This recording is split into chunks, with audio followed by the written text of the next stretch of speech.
We must never surrender. America will get better and better. Keep hope alive.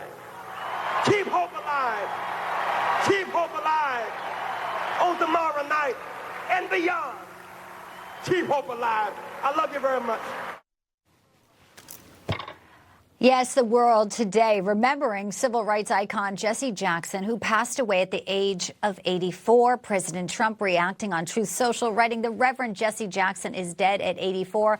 I knew him well long before becoming president. He was a good man with lots of personality, grit, and street smarts. He was very gregarious, someone who truly loved people."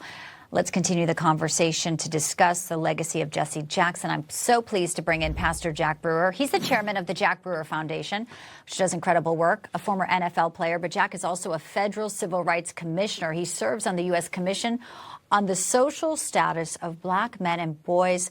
Jack, welcome in today. It's good to have you. I know that you had some very close working projects with Jesse Jackson, obviously a protege of Dr. Martin Luther King.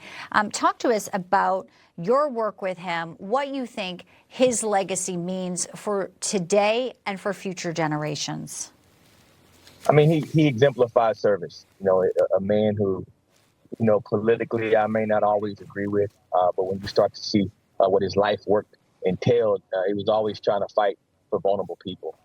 You know, you heard President Trump even make the comment of getting calls from Jesse Jackson about criminal justice reform and his influence that he had on that. You know, anytime that you're willing to go to jail and march the streets for civil rights for people during times when folks were separated because of skin color and opportunities weren't for everyone, Jesse Jackson was right there to stand in the gap. And so as Americans, we should all today be remembering him for his selflessness. And, you know, so many times we see people that are selfish, but Jesse Jackson was a man who would risk it all to fight for vulnerable people. Yeah, indeed. And, you know, we just showed a little bit of the clip there. He ran for president 84, 88 unsuccessfully, but many are crediting him and remember him for getting millions of African Americans, Jack, to the polls. And in a way, some say really paving the way for Barack Obama to become the first black president in America in 2008. I want to play a little bit, too, because his work earned him the Presidential Medal of Freedom, the highest civilian honor, as you know, in the United States. And here is former President Bill Clinton. It's hard to imagine how we could have come as far as we have without the creative power, the keen intellect, the loving heart, and the relentless passion of Jesse Louis Jackson.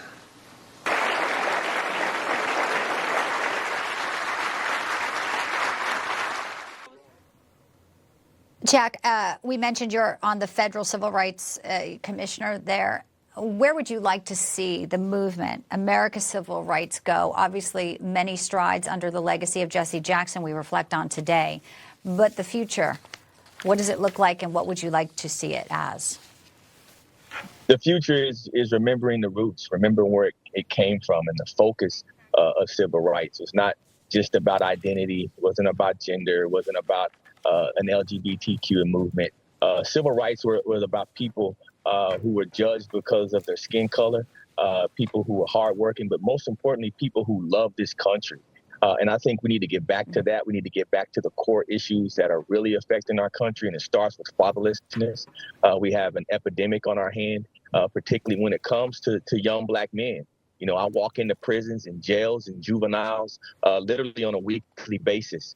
And so I see the impact that these things are having on our culture, on our society. And the black man, that is where the civil rights movement starts and ends. It starts and ends with fatherlessness. We got to get the men back into our homes. Yeah.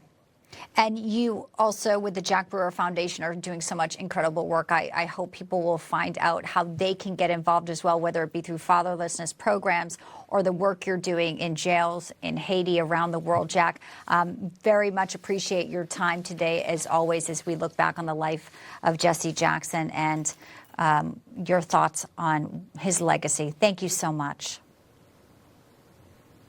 Thank you, Bianca. God bless you. God bless you.